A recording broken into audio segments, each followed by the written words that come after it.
Good afternoon, everyone. My name is Amit Mittal. I am a board member of Indo-Dutch Chamber and Belgium-Luxembourg Business Association.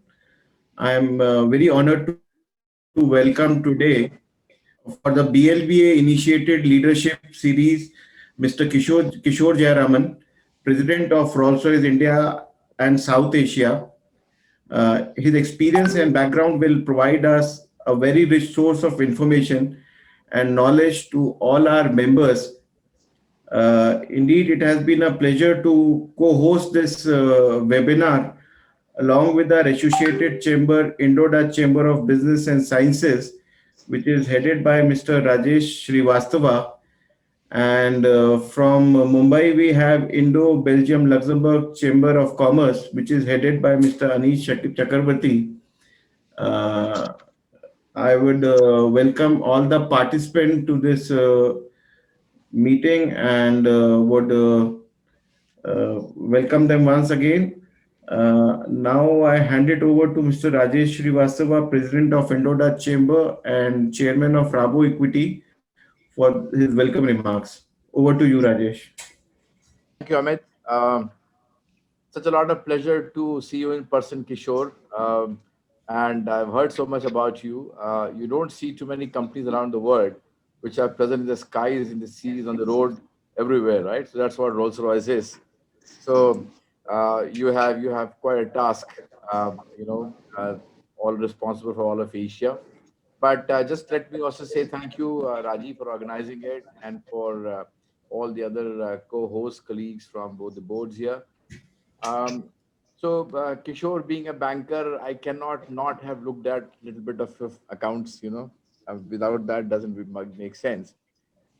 Amazing company, obviously some 16 odd billion pounds of, income side and some huge amount of EBITDAs in the past.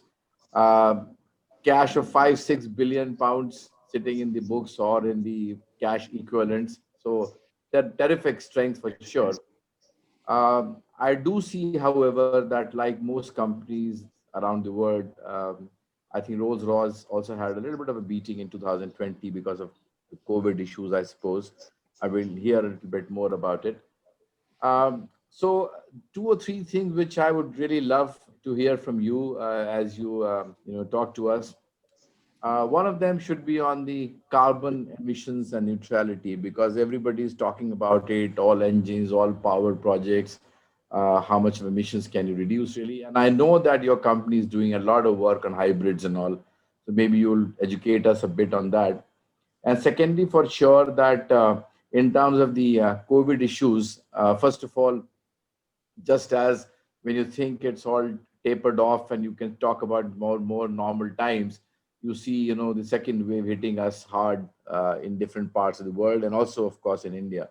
So you recalibrate all of your projections and start thinking, oh god, okay, from 1st of April will be normal.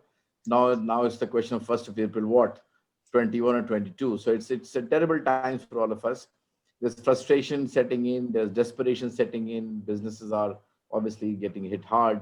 So every company, every business has now got to have its own survival instincts and survival strategy. So considering that Rolls-Royce is so universally present and so holistically present around the world and of course in our own Asian region, and you are the head of it, so I'm sure you are also very busy, talking about the strategies across countries, across businesses, and I know how complex it can be. We can't handle just one simple vanilla business, and you have to handle so many more. So, but once again, thank you. You don't get to see somebody as versatile as you very often. Uh, and considering all what you do, when I saw your small little brief synopsis coming our way, it was few lines only. That's of course for people who are uh, not really confined to words and lines. You much more than that. So obviously, I can imagine. But thank you once again for being with us. And let's not take too much of time and hand over the floor to you and get to hear what you have to say to us. Thank you very much. Okay. So Wonderful, thank wonderful. Go ahead, Kishore. Absolutely. Go ahead. Yeah. Okay. Thank you so much. Look, at the outset, Rajiv, thank you very much for having me here. It's very kind of you. And Rajesh, thank you very much for your kind words. It's really, a privilege to be here with you all. If at any point you're not able to hear me, just wave your hands, because it's quite possible the internet freezes. And if one of you just wave, sometimes the camera works better than the voice and vice versa. So I'll leave that for logistics purposes. But if I were to look at Rolls-Royce, I just thought I'll give you a context of Rolls-Royce, what we do, where we're going, and then talk about COVID, what we did, where we, how things evolved during this period. And last but not the least, touch upon the couple of topics that Rajesh had mentioned before.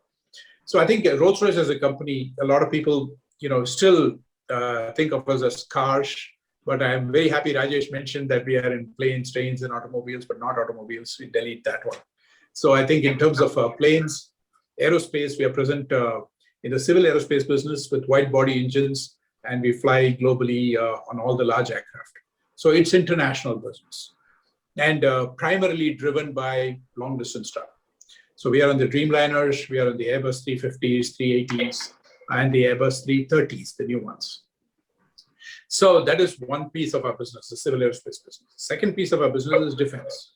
In defense, we are in land, sea, and air, and we are in the combat aircraft, trainer aircraft, transport aircraft. We are also in frigates, destroyers, aircraft carriers, and we are also in army tanks. Right? So it's all these three different segments, common theme being propulsion. And then the last but not the least definitely is our power systems business, which is an acquisition in Germany. We bought this from MTU. It's the MTU engine still. We bought it from Tognum. And so it's the MTU engines, and they are present in the power generation sector, and they're present in the defense sector. In terms of power generation, we power data centers, hotels, airports, everywhere that is there's a need for quick sort of backup power, because it's all electronically controlled engines. And so it kind of, the response time is very quick.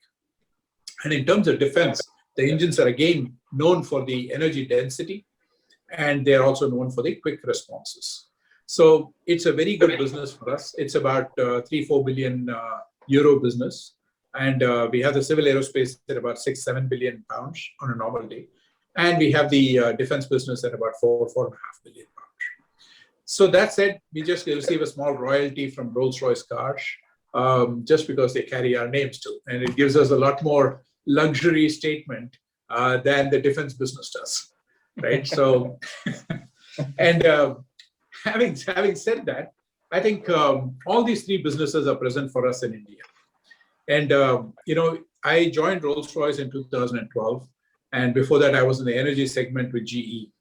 And, primarily when I look at Rolls-Royce and the three segments, we actually had a marine business, which has changed its form. We sold some to Kongsberg, we held on to some. We had the energy business, which we sold to Siemens. And we also have a civil nuclear business, and we also have ITP. We have a lot of little pieces as well.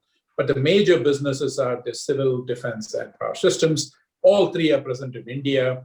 And I think with all these three businesses, we see a lot of opportunity in India as well. And we have also leveraged India with maximum number of opportunities in defense. Civil aerospace, you have to open the account. Power systems business, I think, is really good in terms of data centers, in terms of all the ITC hotels are powered by us. All the airports in India are backup powered by us. So there's a lot of business for us here. But then when we look at it last year, look, our company has gone through its trials and tribulations because of a lot of things evolving around the world, both from a business point of view, both from an internal point of view. But at the end of the day, we have come through all these issues.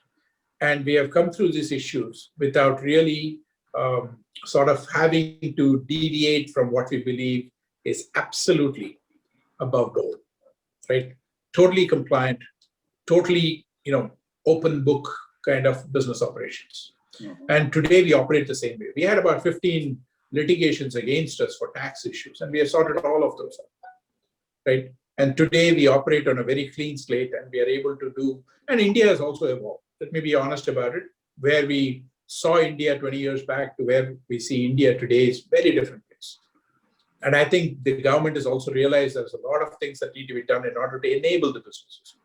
And that enablement has brought confidence to Rolls-Royce globally, allowed us to expand in India. We have 2 joint ventures today. Civil aerospace business has a joint venture in Bangalore, and we have a power systems joint venture in Pune. And between these 2 joint ventures, we have a sizable manufacturing presence in India, both of which are tier 1 suppliers. So the civil aerospace business makes compressors and rings, and they go directly into the engines back in Dahlewitz or in Navy. And the power systems business, we moved an entire series of engines from Oberling in Germany into India. So from India, we will serve the globe with that joint venture. And with the other joint venture, we will definitely increase the level of components that we put into it. And they become number 1 supplier in the world for us. The civil aerospace venture is number 1 supplier in the world for us. The power systems venture is ready to take off. April 19th, hopefully, will be the day when we see start of production. The orders are all there. It is just a question of getting it to start up production, all delayed because of COVID. Right. So I think if COVID wasn't there, right now will be a fully producing factory. Almost we'll be celebrating the anniversary, the first anniversary of it. Right. So that part of it is hard. Now, when we look at these different businesses, our strategy has had to be different for all these different businesses. So for civil aerospace, the revenue streams, it's a very high entry barrier to make engines in India. But what we can do is we can have services in India. But even that was limited because of the lack of orders where we had a lot of engines in India. So we had to go in there and say, what can we do for the civil aerospace business from India for the globe? We saw a great opportunity in cost arbitrage. So we were able to say that engineering, the capability exists in India, the capacity exists in India. So let's go ahead and do engineering services to start with. And this was back in 2005. We started off by going with Quest, and then we built it with TCS. By around 2012, we had about 500 people. And later, over the period of time, up until 2015, we built it all the way up to 1,500 engineers.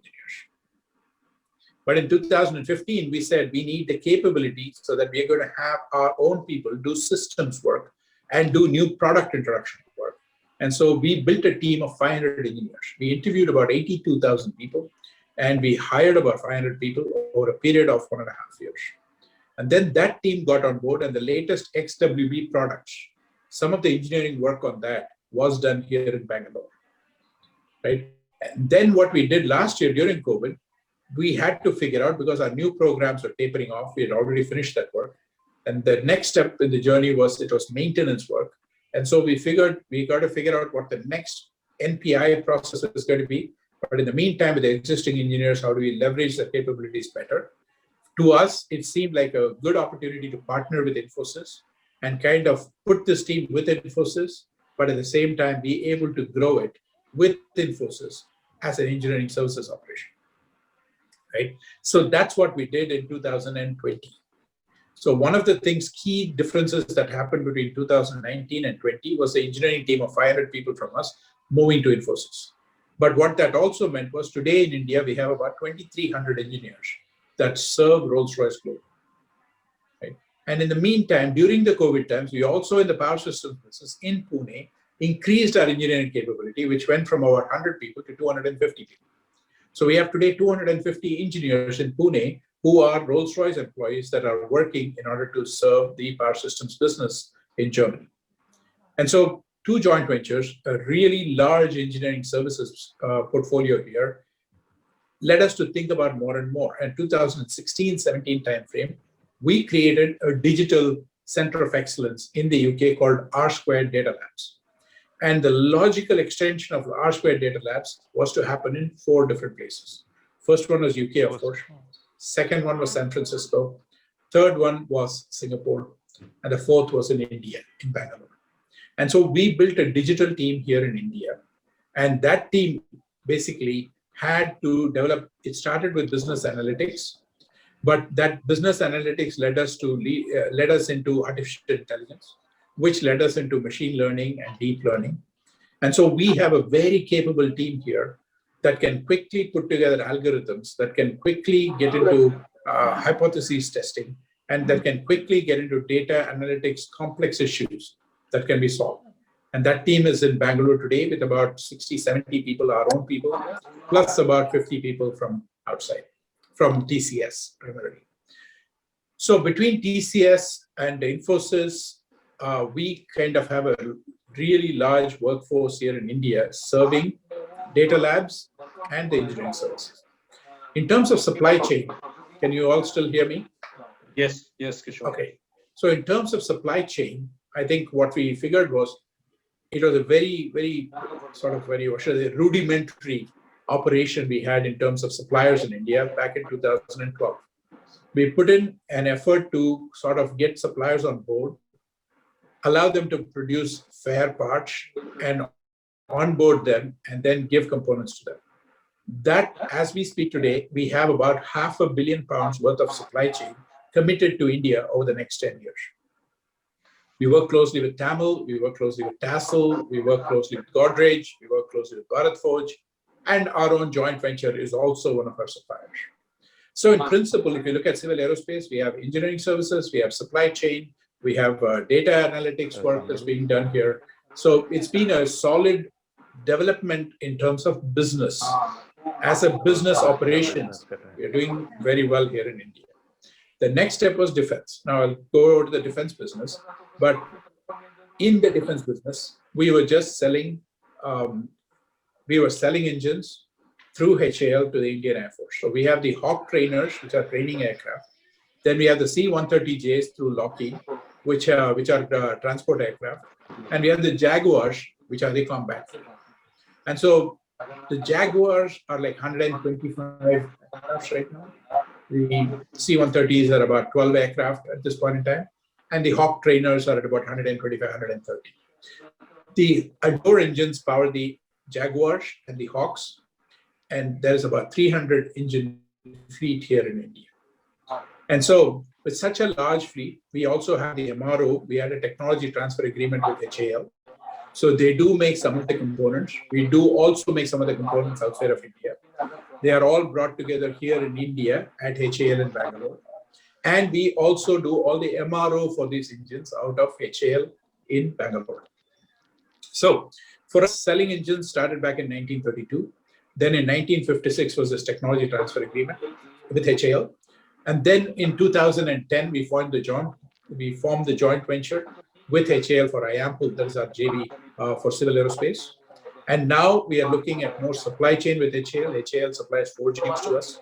And we have also placed a large order with them for other supply chain in regards to defense equipment. So India was very close in terms of what we could do with defense other than selling and the MRO activity that we had. Now India is more open to say that, okay, you have to do more defense work even for the Indian forces. It's quite possible.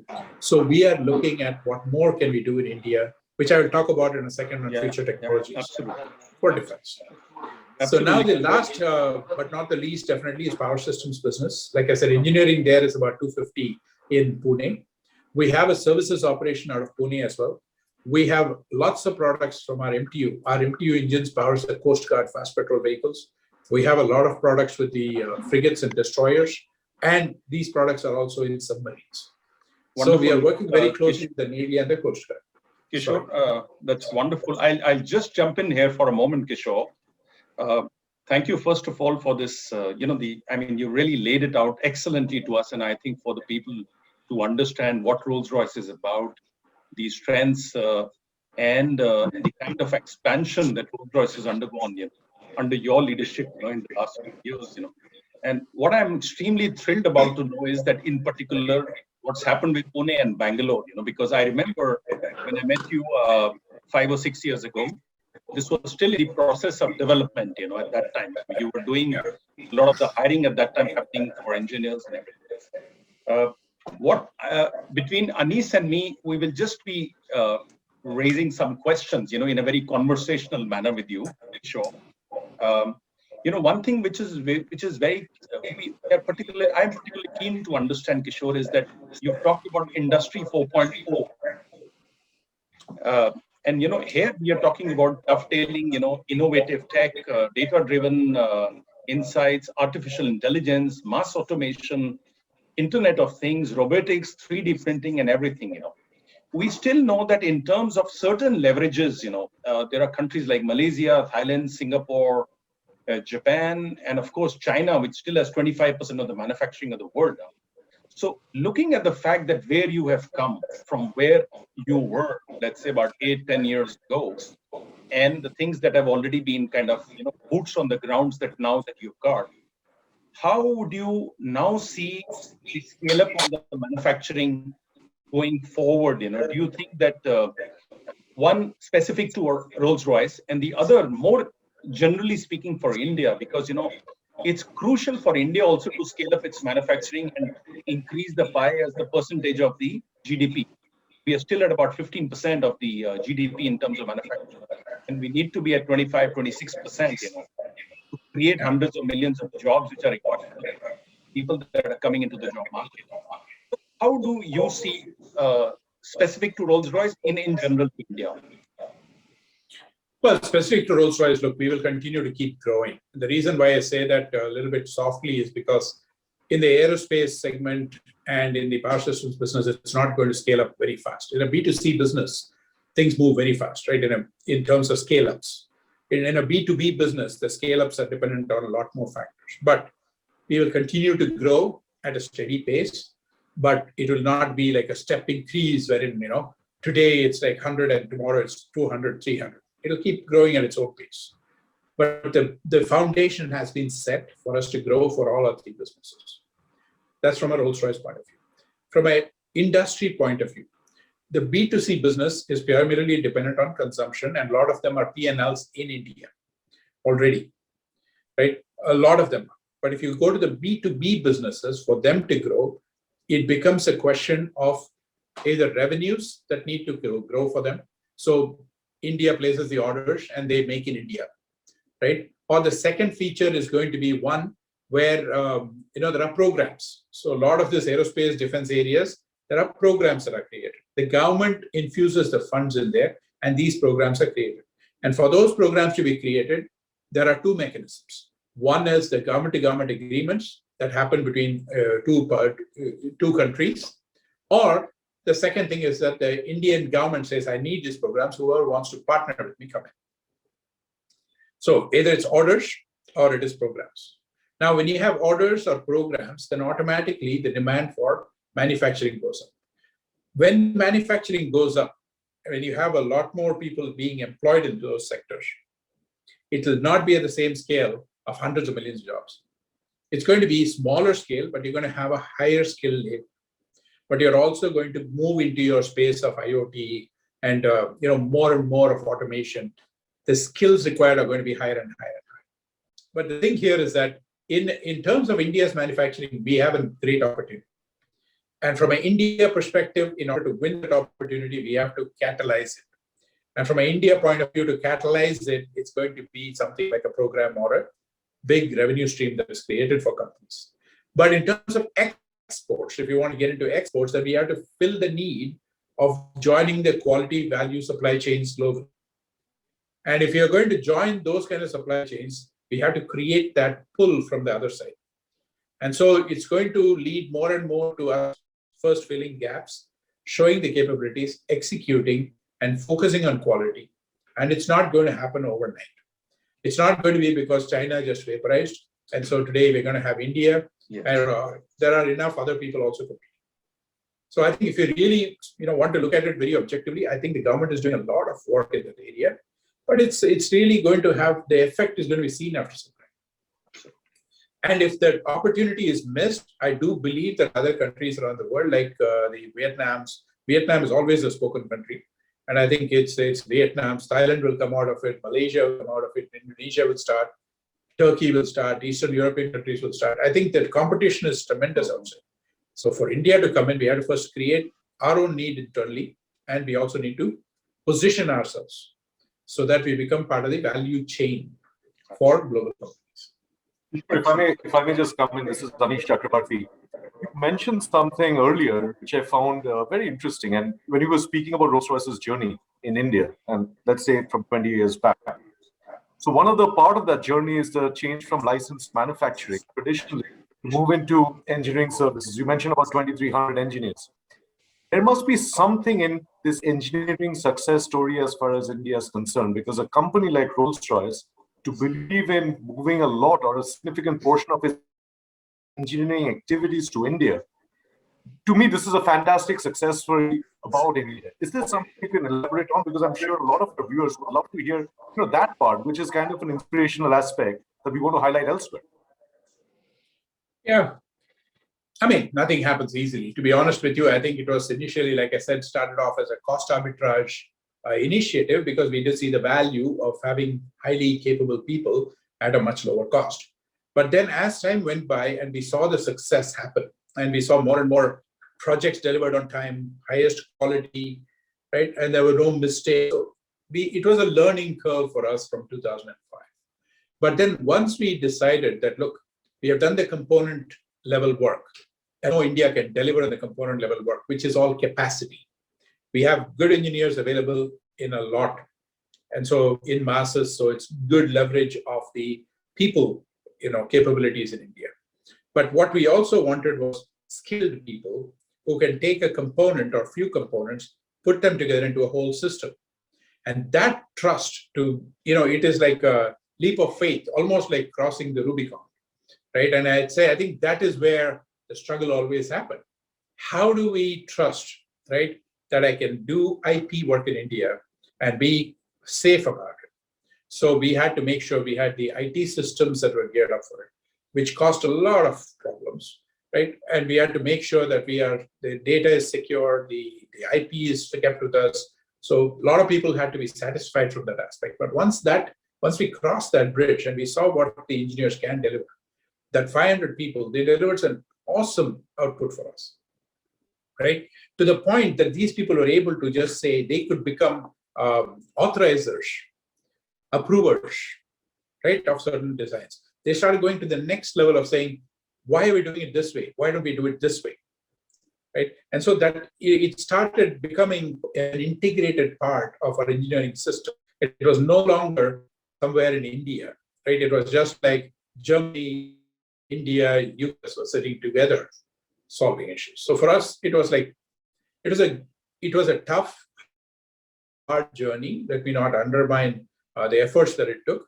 But I think at the end of the day, the results were outstanding. And I think the capabilities that we had in terms of the engineering strength was just fantastic. It gave us everything else. Let's be honest about it. Engineering is the start. But after that is when we built supply chain because we needed engineering for that. Then we also built the joint ventures. Then we built the data labs. So all those things happened because of our pioneering effort by the engineers. That's a wonderful story to highlight, Kishore. It's quite inspirational to hear something like that, which of course leads to further business. Ultimately, Yes. it's business at the end of the day. But the human element is important as well. Absolutely. Thank you, Rajiv.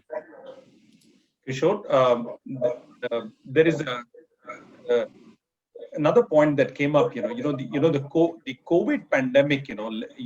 Especially the Prime Minister has been talking about a lot of things related to self-reliance, Atmanirbhar Bharat, and the move towards self-reliance. And there has been a lot of emphasis and policy change to encourage the Made in India solutions. Do you see the transition taking place from Made in India towards self-reliance? Because self-reliance is a little bit different from Made in India for me, because there is the important subtle difference is that one requires a significant investment in research and development.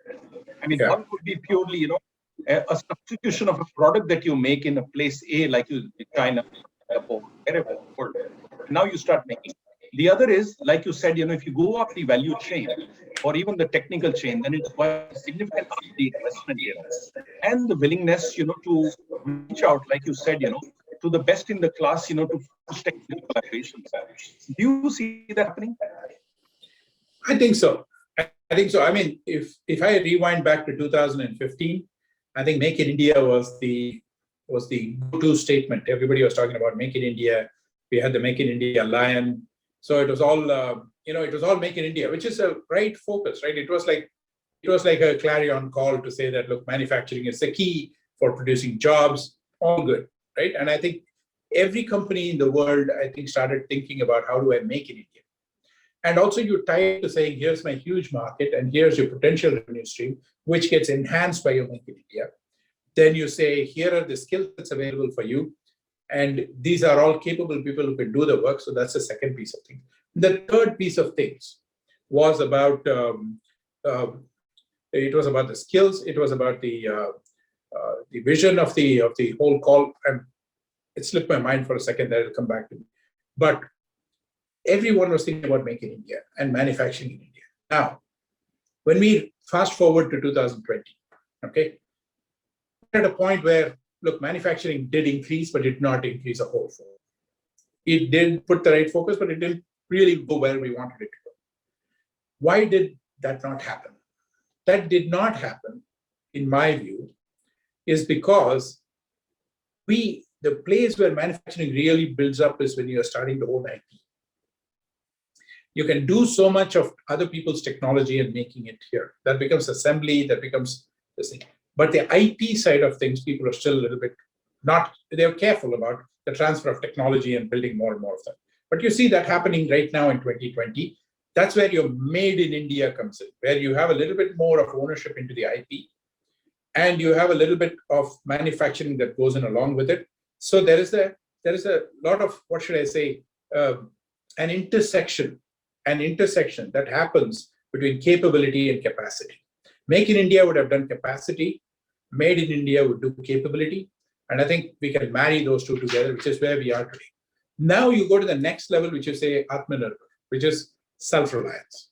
Now, when you're talking about self-reliance, look, if you talk about defense, sure, it's self-explanatory, right? Every country wants to have all the defense technologies made by them, owned by them, and also create, serviced, manufactured, service, everything in that country. To do that, I think Atmanirbhar's success in defense is going to be in co-creation and co-development. So I talked a little bit before about the orders section. The other one is the program section. Now, in the orders section, you got your Make in India. In the program section, you move over from Made in India to a Create in India, right? And when we create in India, we are not only serving locally in India, which is Atmanirbhar, but we also have the capability of exporting the technologies, which is your IP, in which case the globe is your market, and in which case the revenues are tremendous, in which case you can do manufacturing, not in India, but all over the world. Right? So I think that is the area, in our view, definitely in defense, but I do believe in other sectors as well, is going to be the future for India over the next 10 years. It is going to be about IP ownership or co-ownership and exports driven through technology excellence globally. Absolutely. Thank you so much, Kishore. Anis, please, you have a follow-up question. Right. Yeah, I actually do. I think, Kishore, you nicely laid out vision for Make in India, Made in India, Atmanirbhar Bharat. But one of the things we often hear is the whole world is talking about climate and clean energy. India is signatory. India is really not in it. It has a skin in the game in one way, but it probably doesn't have skin in the game the way it should. So, any thoughts on that? What is your future about clean? What are your thoughts about the future of clean energy in India? I think India is way ahead of a lot of other countries. And why do I say that? Because if you look at it, the whole CO2 emissions, etc., came from the Western world. And I'm not saying anything that is not known so far. And then you have the other pollutants that came in because of fossil fuel and using those, especially from China.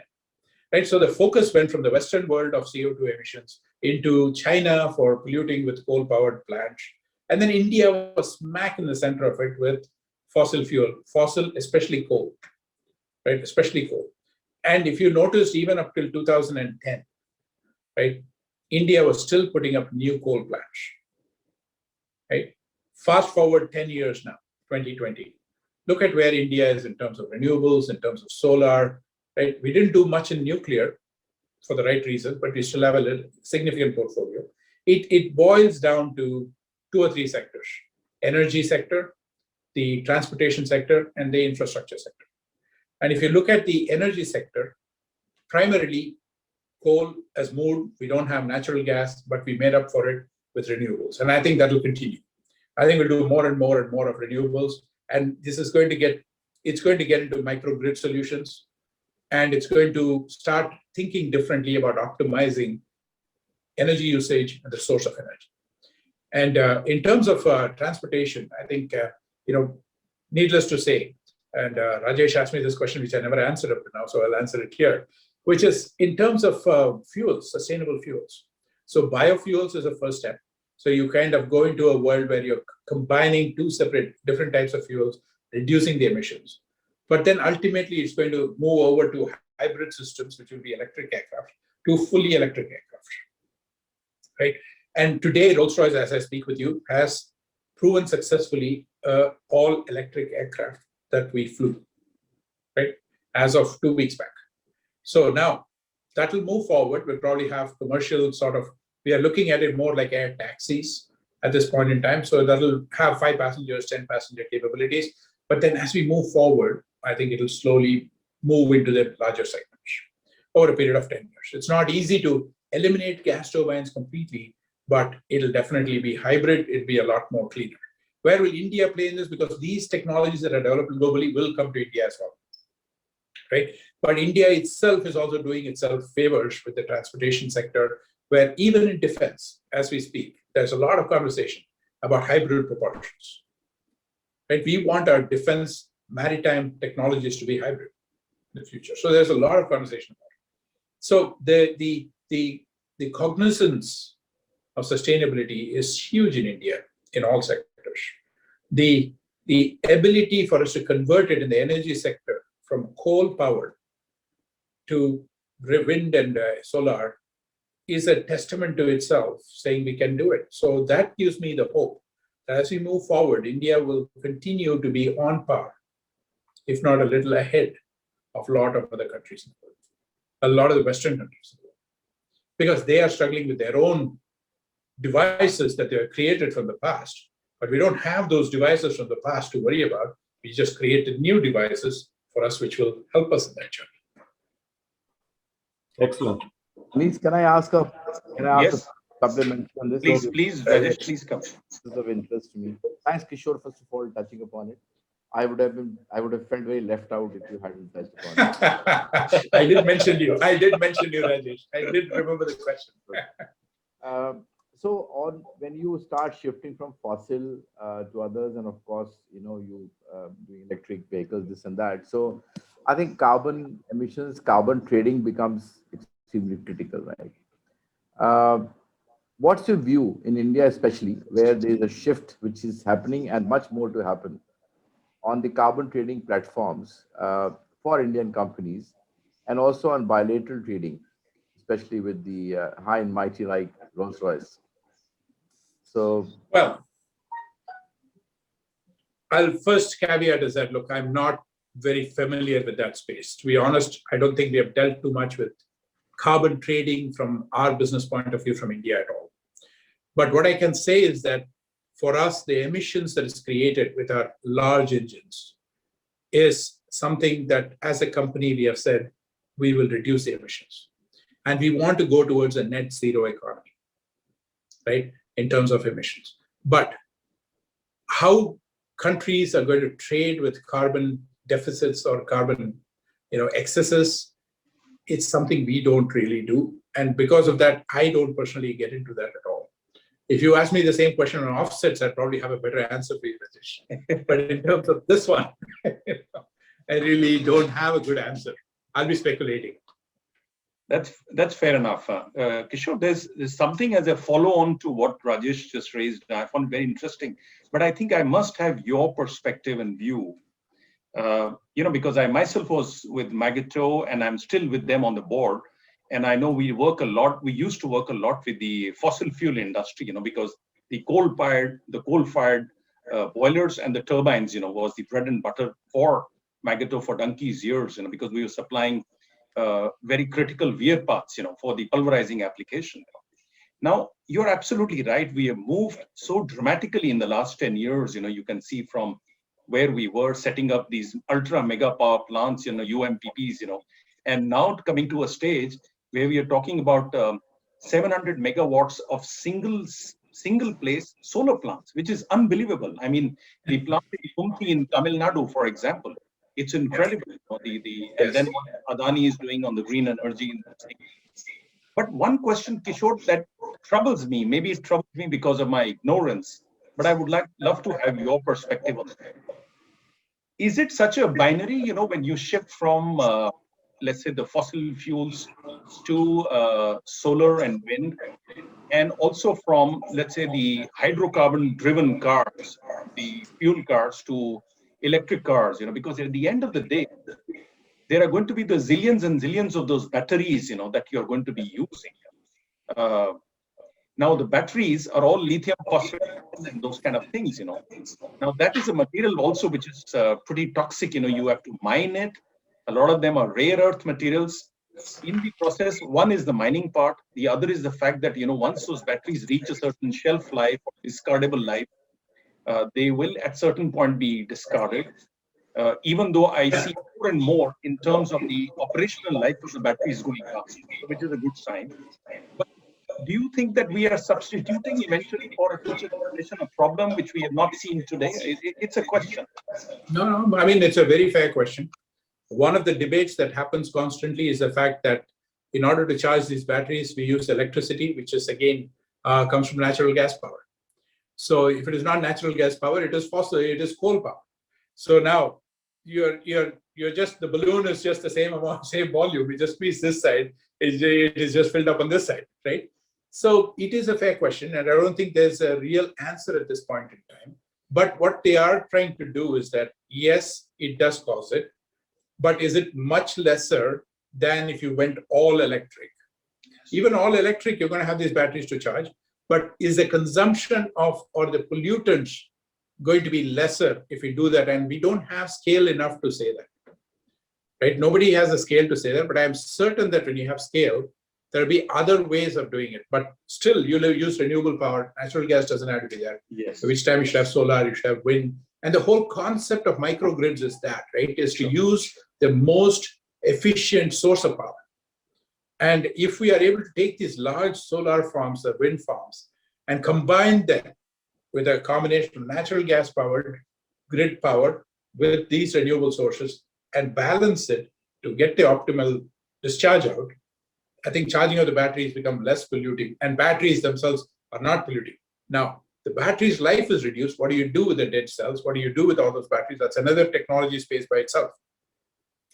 But the other space that is being considered today is also the batteries. Do I use batteries as a service? So somebody who owns an automobile which runs on batteries, right? So the battery discharges or something. They just go and there is a store. You just go hand over this battery, get a new battery, put it and go on. So then you have battery as a service, and you kind of subscribe for the service. Correct. Right? You just subscribe saying annually for my car, I had to pay, let's say, 10,000 rupees. And for that, wherever I drive, I'll have these number of points, and there'll be apps which will say, okay, you can go get your battery changed at this point. Just go change your battery. Now, what you do is you have centralized the battery collection place. So how you dispose of the batteries or how you regenerate them to their original life, etc., can be monitored at a central location. So you control the effects of it. And I think those are all startups that I've heard about. And I think that is going to evolve more and more and more. So all these combined, it is going to be a changing. Next 10 years, we're going to see all these changes happening. And as these changes go through, we will face a lot more challenges than solutions. But I think every challenge there, we'll also be able to find a solution. Because I'm already seeing startups in the UK who are trying to look at this kind of energy solutions. And I think that'll be a very interesting space to watch for the next 10 years. That's excellent. Kishore, we have a question from one of the board members. It's a very simple, straight question, but I think it's something which is usually asked, that what has been your biggest challenge when you moved from GE Power and you oversaw Rolls-Royce growth in India and South Asia under your jurisdiction, this particular territory? What has been your challenges and maybe the advice that you would like to give to people, in few lines, if you can convey? Yeah, I think, look, I came from the energy sector.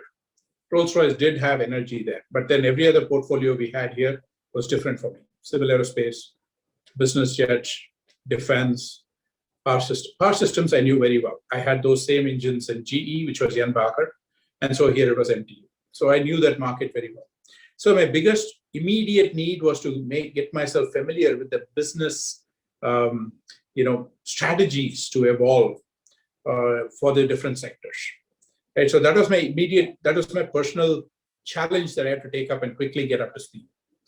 And also the next big challenge was to keep the company, the parent company, excited about it in India, because we had very long cycle businesses. And to be honest, India had a wide body aircraft engine order from Air India and Jet Airways back in 2005. The next order that India placed for wide body aircraft engines from an Indian company, airline, was Vistara last year. So the gap was 15 years. How do I convince my company for 15 years that India is a relevant market? Right? Second is defense. Everyone wants to create technology in their country through the programs, and they want to sell that technology. How do I convince my company that if you are going to sell to India, you're going to be competing, and the forces are not company to company. The forces are country to country. Right? So the only strategy in defense that can work is a between the company and the country, and create country to country frameworks.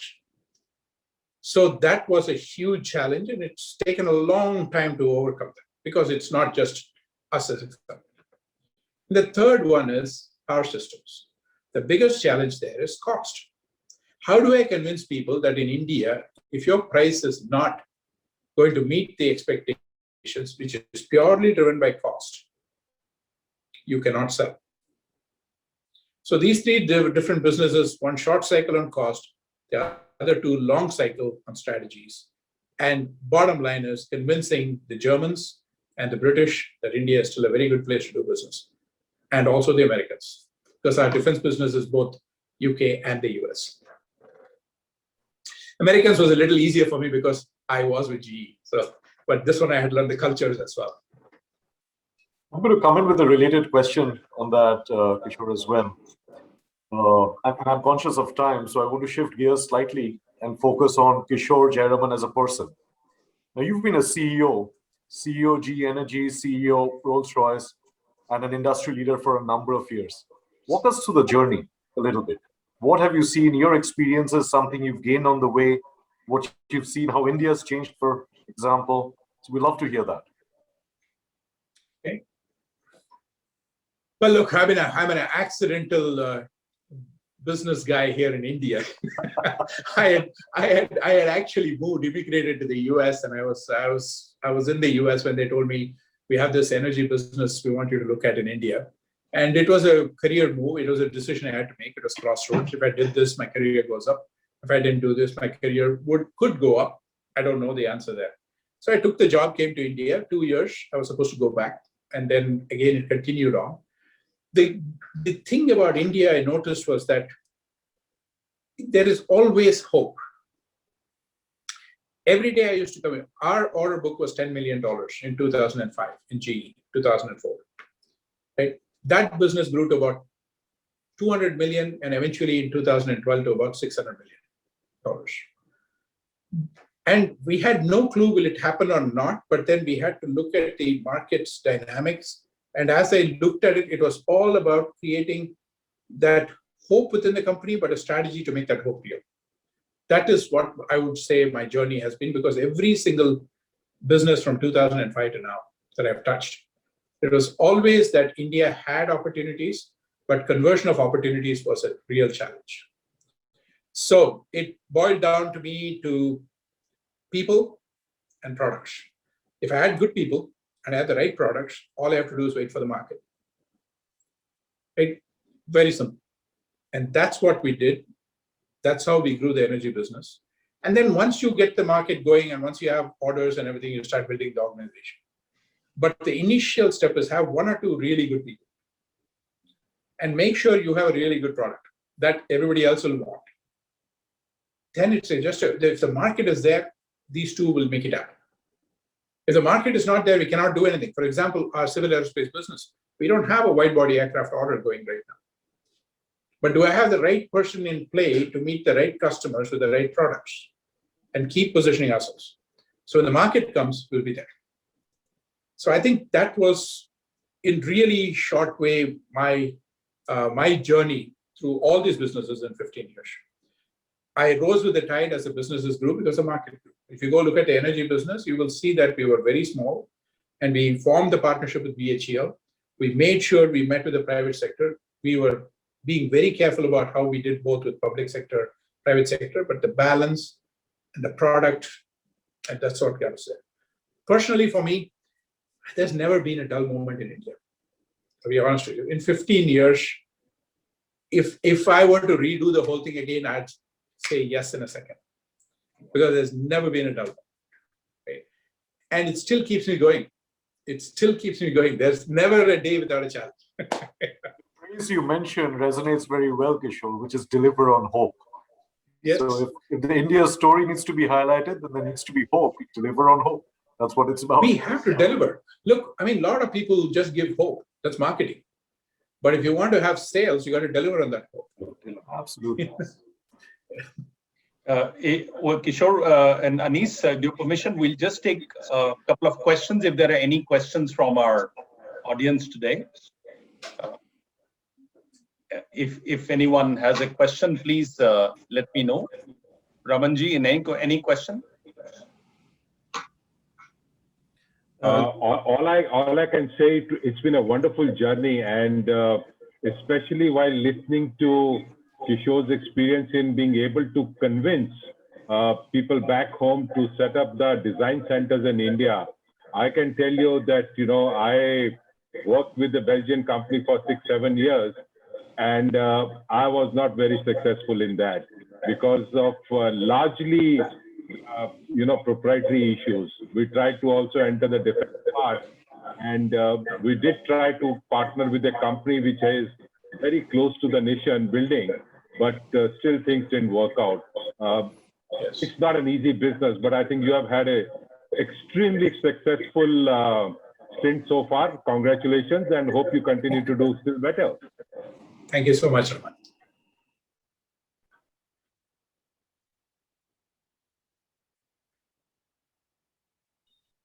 Rajiv ji, may I just step in? Yes, please, ma'am. Go ahead, Nutanji.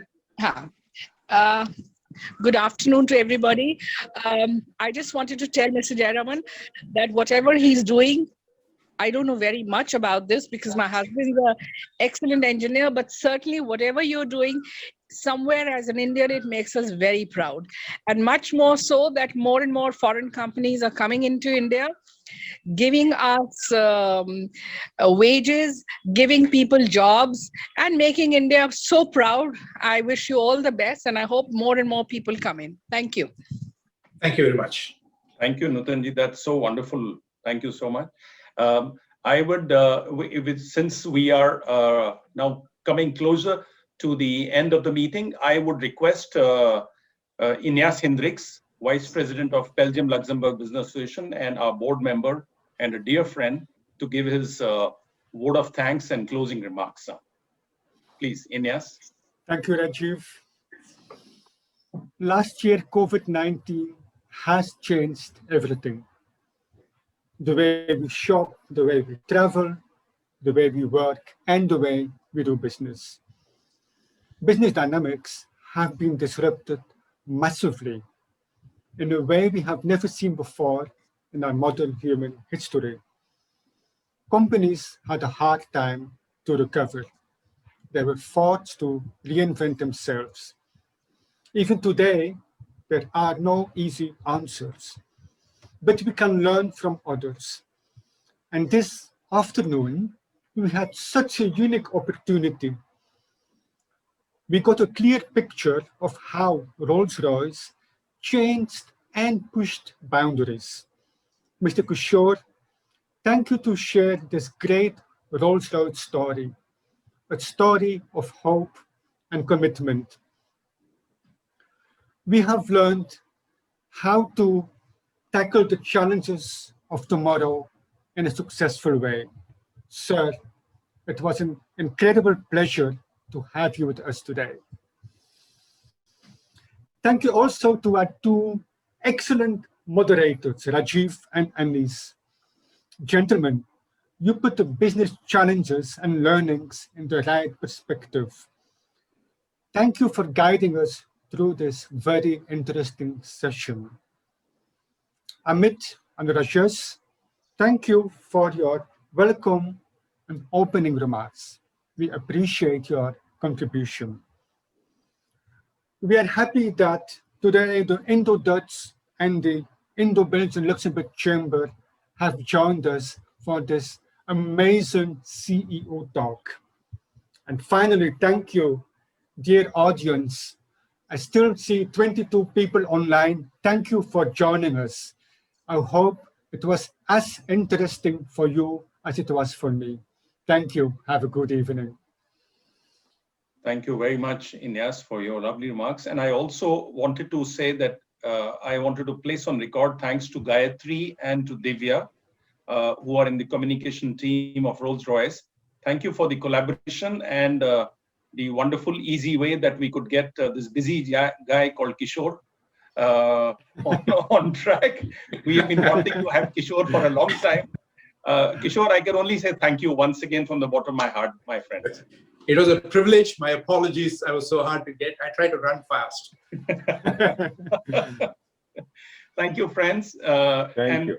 We close the end of this session. Thank you so much. Thank you very much. Thank you, Kishore. Bye-bye. Thank you. Thank you, Anis. Thank you, Rajesh. Thank you, Rajiv. Thank you. Bye.